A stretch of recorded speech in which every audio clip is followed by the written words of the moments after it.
మౌనంగా మౌనంగా చాలా బుద్ధిగా ఉంటాం. చాలా సమయాల్లో మౌనంగా ఉంటే అబ్బా ఎంత మంచోడు రోయ్, ఎంత బుద్ధిమంతులో అనుకుంటారని కూడా చాలామంది ఏం చేస్తారంటే మౌనంగా ఉంటారు కదా. వింటున్నారా? ఇటు చూస్తున్నారా? కొంచెం చూడండి. ఇంకా మౌనంగా ఉండే సమయాలు ఉన్నాయి, మౌనంగా ఉండకూడదు. 3 చెడ్డ మౌనాలు చెప్తాయి ఇప్పుడు ఈ సమయంలో. ఏ మౌనాలు? ఈ చెడ్డ మౌనాలు అంటే ఆ మౌనం నీకు చెడు చేస్తుంది, నీకు నాశనం చేస్తుంది, నిన్నెందుకు పనికి రాకుండా చేస్తుంది. ఉండవలసిన సమయంలో మౌనం ఉండు. ఉండకూడని 3 మౌనాలు. ఒకటి ఏమనగా చూడండి, యోబు గ్రంథం 31:34. త్వరగా వినండి. యోబు గ్రంథం 31:34 ఏముందో చూడండి. మహాసమాజమునకు చదవండి. ఎవరన్నా చదవగలిగితే హుషారుగా. యోబు గ్రంథం 31:34 మీరు త్వరగా చదివితే నేను చదవకుండా మీరు చదివితే వింటాను. మహాసమూహమునకు భయపడి కుటుంబముల తిరస్కారం జడిసి నేను మౌనంగా నుండి ద్వారం దాటి బయలు వెళ్ళక రొమ్ములో నా పాపాన్ని కప్పుకొని ఇంట్లో పరమునున్న దేవుని దృష్టికి వేషధారణ అవుతాను. ఇదిగోండి, పాపాలు ఒప్పుకోవటానికి మౌనంగా ఉండమాకండి. అదేమి గొప్పతనం కాదు, అదేమి నీ గుడ్లు పెట్టదు, అది ఇంకా నాశనం చేస్తుంది. అతిక్రమములు చేయవాడు వర్ధిల్లడు, ఒప్పుకొని విడిచిపెట్టినవాడు కనికరం పడతాడు. కనుక నా పాపమును కప్పుకొనక ఒప్పుకుంటాను. శనివారం ఉపవాస ప్రార్థన ఎందుకనగా పాప పశ్చాత్తాపం పొందడానికి, పరిశుద్ధపరచుకోవటానికి, ఆత్మను పరిశుద్ధపరచు. శరీరాన్ని స్నానంతో శుభ్రమేలా చేసుకుంటావో ఆహారము చేత కొత్త రక్తం ఎక్కడానికి మంచి ఆహారం ఎలా తింటామో ఆత్మను శుభ్రం చేసుకోవడం కూడా ప్రార్థన జీవితం కావాలి, సహవాసం. అందుకనే ప్రార్థన. పాపములను ఒప్పుకొనుటకు నువ్వు ఆలస్యం చేయకూడదు, మౌనంగా ఉండవు. ఒక ప్రవక్త వెళ్ళి దావీదును తన పాపం ఎత్తి చెప్పగానే వెంటనే మోకాళ్ళ మీద పడ్డాడు. అప్పుడు అందుకనే దావీదుని దేవుడు తరతరాలు ఆశ్రయించాడు. ఇగో వినండి, కొంతమందికి అసలు ఏం చేస్తారో తెలియదు. ఒకడు వచ్చి ప్రార్థన చేస్తాడు, నేనేమన్నా చేసుంటే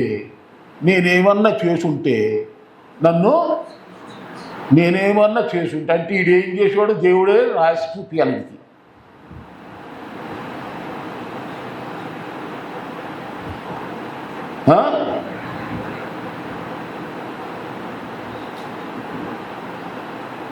కనుక పాపములను ఒప్పుకొనుటకు ఆలస్యం చేయమాకండి, మౌనంగా ఉండమాకండి. అది నీకెంతో చెడ్డ చేస్తుంది. రెండవది ఏంటంటే, ఎవరికైనా మన ద్వారా సహాయం చేసుకునే అవకాశం ఉంటే వెంటనే చేయండి, ఆలస్యం చేయమాకండి. ఏ సహాయం అంటారా? డబ్బు కాదు ఇక్కడ నేను చెప్పేది. ఎస్తేరు గ్రంథంలో 4:14 మీరు చూస్తే యూదుల రక్షణ కొరకు ఎస్తేరు ఉపవాసం ఉండి ప్రార్థించి రాజు దగ్గరికి వెళ్ళి రాజును ఒప్పించి యూదుల మీద ఉన్న మరణ శాసనాన్ని రద్దు చేసి యూదులందరూ బ్రతికేలాగా చేసింది. అలాగే మన సమాజం అందరూ నశించిపోతున్నారు కనుక వీళ్ళందరి మీద సైతానుడు కన్నుండి అందరు నాశనం. ఇదిగో ఆ మరణ దురాశ గర్భము ధరించి పాపము కనుక పాపము పరిపక్వమై మరణమును కనును. అదిగో మరణానికి గురవుతున్నటువంటి మన దేశవాసులు, మన బంధువులు, మన స్నేహితులు, మన చుట్టువాసులు ప్రజలందరూ నశించిపోతుండగా వీరందరి రక్షణ కొరకు మనం ఏం చేయాలి చెప్పండి? ప్రార్థన సహాయం చేయాలి. ఏం చేయాలి? ప్రార్థన చేయటం కూడా మనుషులకు నువ్వే సహాయం చేసినట్టే.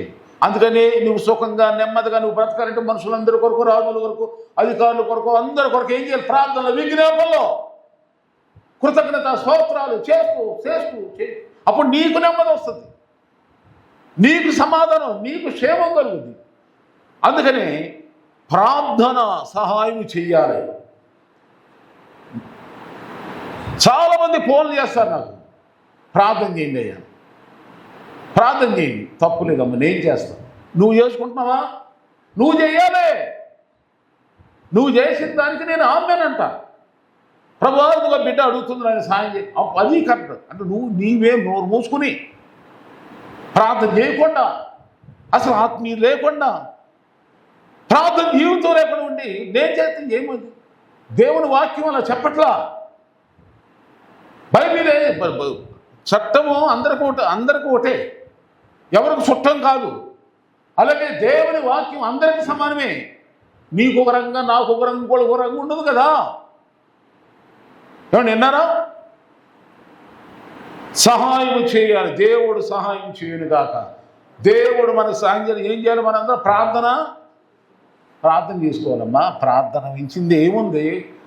పనికి మన కబుర్లు, వేస్ట్ మాటలు, గొనుగుళ్ళు, సనుగుళ్ళు, షార్ట్ మాట, చీట్ మాట, ఎదురుಗೊಂడ ఒకటి షార్ట్. ఎందుకండి పనికిరానివి ఎందుకు వస్తాయమ్మా? ఎందుకు మనకి ఇది ఉపయోగం ఉందా? వీటి ద్వారా మనుషుల ముందు ఒకలాగా ప్రవర్తించి షార్ట్ ఇంకోలా ఎదురుಗೊಂడ వస్తూ ఇంకోలా, ఇవన్నీ ఎందుకండి?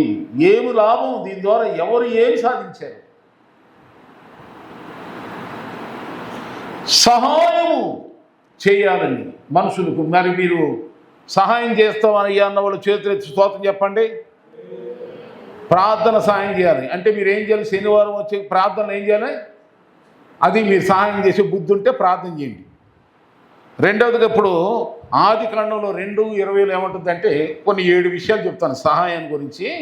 ఒకళ్ళకొకరు ఎలాంటి సహాయం చేసుకోవాలి ఒక 5 విషయాలనే చెప్తా. మొదటగా చూడండి, ఆదికాండం 2:20లో ముందు పురుషుడినే చేశాడు దేవుడు, ఆదాముని చేశాడు. మరి ఆడదాన్ని కూడా చేశాడు. ఎందుకు చేశాడు? అవ్వని అక్కడ ఉందండి, సాటి సహాయం అంటే ఎవరంట? స్త్రీ ఎవరు? పురుషుడికి సాటి సహాయం. ఒక కాలు మీద నుంచోలేడు మనిషి, రెండో కాలు ఉంటే అది ఒక చేత్తో కొంతవరకు చేయగలడు పని, రెండో చేయి ఉంటే ఇంకా మంచిగా చేయగలరు. ఒక చేయి ఉంటే ఇట్లుండేది ఇవన్నీ రెండు ఎందుకు అంటే ఇద్దరు కలిసి ఉంటేనే, ఏకంగా ఉంటేనే, ఏక శరీరం. భార్య అనగా సాటి సహాయం అంటే కుటుంబంలో సహాయం. ఉభయులు కష్టం చేస్తాం, మంచి ఫలం కలుగుతుంది. మందిరా నీళ్ళు వస్తున్నాయి అంటే భార్య ఒకటే పడుతుంటే నువ్వు పట్టు అని అనకూడదు, వెళ్ళాలి. బాసాన తోట నువ్వు తోవు అనకూడదు. నువ్వు కూడా నేనేం చేయను సహాయం, నేను కూడా చేస్తా పని అలా ఒకరు కూడా చేసుకుంటే ఇంట్లో పనులన్నీ చాలా ఈజీగా అయిపోతాయి. ఆమె అప్పుడు ఎంతో ఇల్లు ఎలా ఉంటుందంటే స్వర్గంలాగా ఉంటుంది. అలా కాకుండా ఒకరికొకరు కలవకుండా, మాట కలవకుండా, మనసు కలవకుండా, శరీరం కలిసి ఉండకుండా సహాయం ఎలా ఉంది.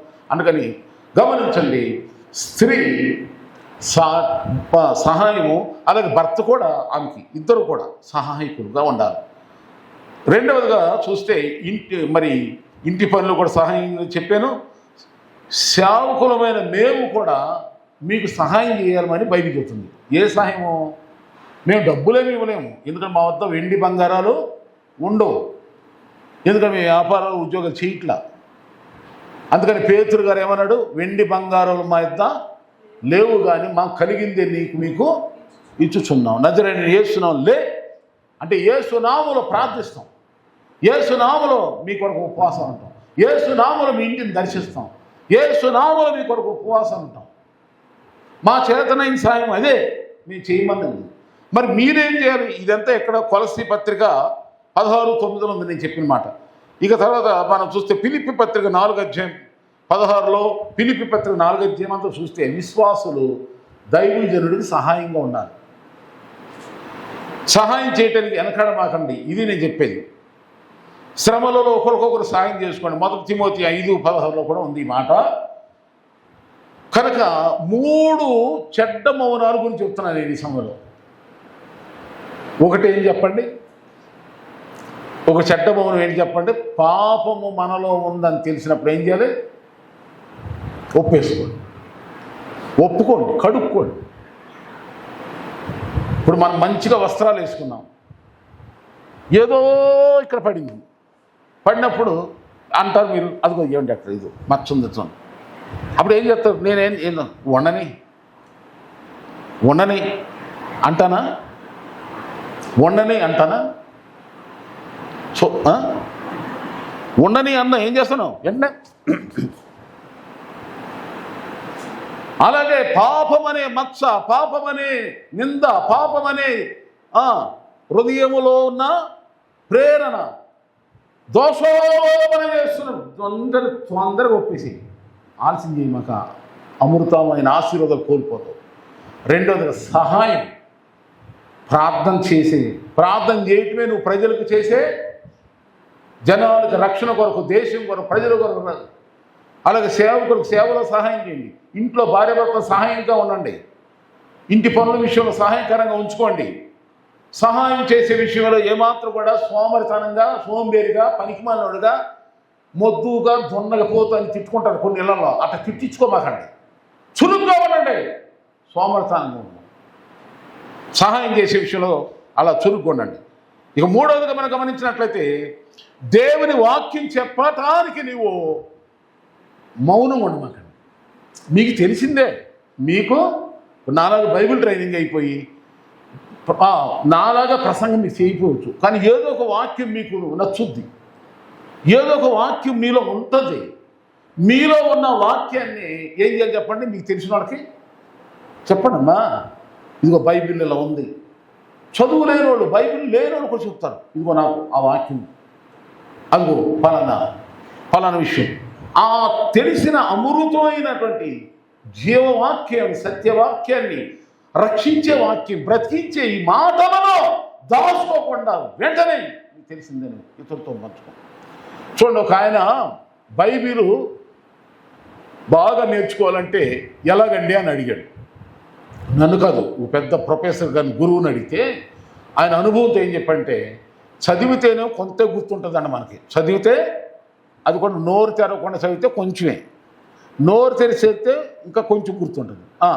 వీటన్నిటికంటే ఎక్కువగా బాగా మనకు వాక్యం గుర్తుండాలంటే మనం ఏదైతే చదివో దాన్ని ఏం చేయాలంటే ఇతరులకు షేర్ చెప్పుట ద్వారా, నోటితో వెళ్ళబుచ్చుట ద్వారా మనం బాగా బ్రెయిన్లోకి వెళ్ళిపోతాం. ఆమేన్. కనుక 3 చెప్తున్నా. ఈ 3 విషయాలు చెడ్డ మౌనాలు. ఇది గొప్ప కాదు, ఇది మీకు మంచిది కాదు, ఎవరికి మంచిది కాదు. ఒకటి మరలా చెప్తున్నానండి, మొదట దేనిలో మౌనంగా ఉండకూడదు? మన దోషములో, పాపములు ఒప్పుకునే విషయంలో మౌనంగా ఉండమాకండి. రెండవది, సహాయం చేసే విషయంలో మౌనంగా ఉండండి. మీకు తెలిసిన వాక్యాన్ని ఇతరులకు చెప్పడానికి కూడా మీరు ఏమాత్రం మౌనంగా ఉండకూడదు. దేవుడు మిమ్మల్ని సర్వ సమృద్ధిగా దీవించుగాక.